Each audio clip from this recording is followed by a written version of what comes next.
रूस और यूक्रेन के बीच युद्ध का छठा दिन है। छठा दिन इसलिए भी क्योंकि रूस ने आज बहुत तेजी के साथ हमला करना शुरू कर दिया है और यूक्रेन के तमाम इलाकों को अब अपना निशाना बनाना शुरू कर दिया है।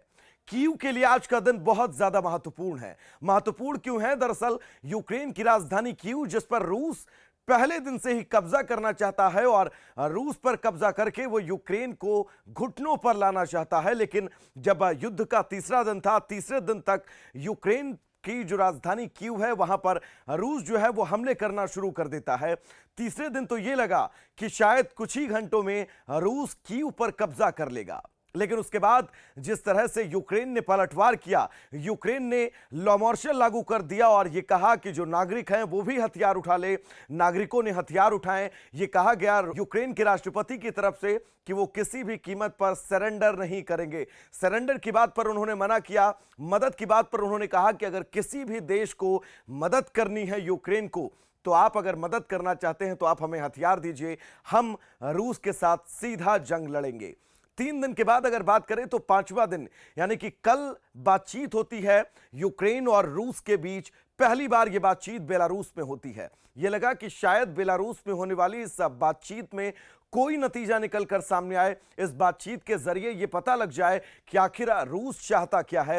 इस बातचीत में 6 घंटे की बातचीत ये चली। इस बातचीत में भी यह बिल्कुल साफ हो गया कि रूस के इरादे साफ हैं। वो चाहता है कि यूक्रेन सरेंडर करे और जब तक यूक्रेन सरेंडर नहीं करता है वो हमला जारी रखेगा। इस मीटिंग के बाद जब यूक्रेन बाहर निकला, यूक्रेन की तरफ से भी कहा गया कि बातचीत बेनतीजा रही और इस बातचीत के बाद रूस ने अपने हमले को और ज्यादा तेज कर दिया। अटैक किया सीधे सीधे यूक्रेन के शहरी इलाकों पर और सबसे बड़ी बात, जो राजधानी कीव है वहां पर अटैकिंग मूड और ज्यादा तेज रूस की तरफ से कर दिया गया। आज का दिन अहम क्यों है?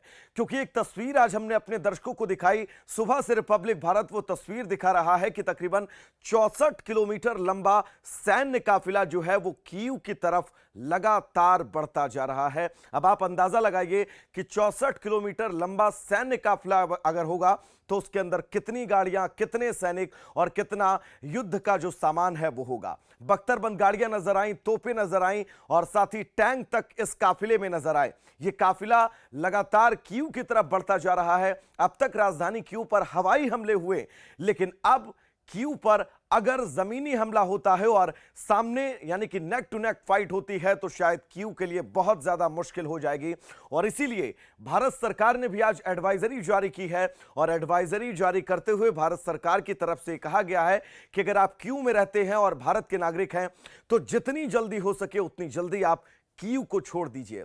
इसके ठीक पहले यूक्रेन के राष्ट्रपति ने भी यह साफ तौर पर कहा था इस मीटिंग के बाद कि आने वाले 24 घंटे बहुत ज्यादा अहम रहने वाले हैं और इन्हीं 24 घंटों का जिक्र भी हम लगातार कर रहे हैं कि क्या ये 24 घंटे कीव के लिए बहुत ज्यादा भारी पड़ने वाले हैं।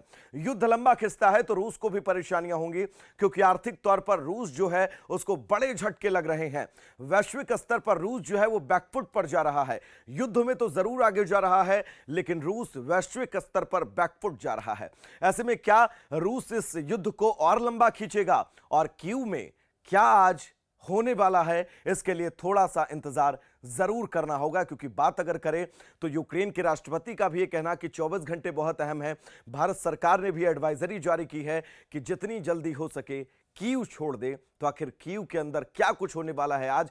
क्या कीव के लिए आज की रात बहुत ज्यादा भारी पड़ने वाली है? इसके लिए थोड़ा सा इंतजार करना होगा।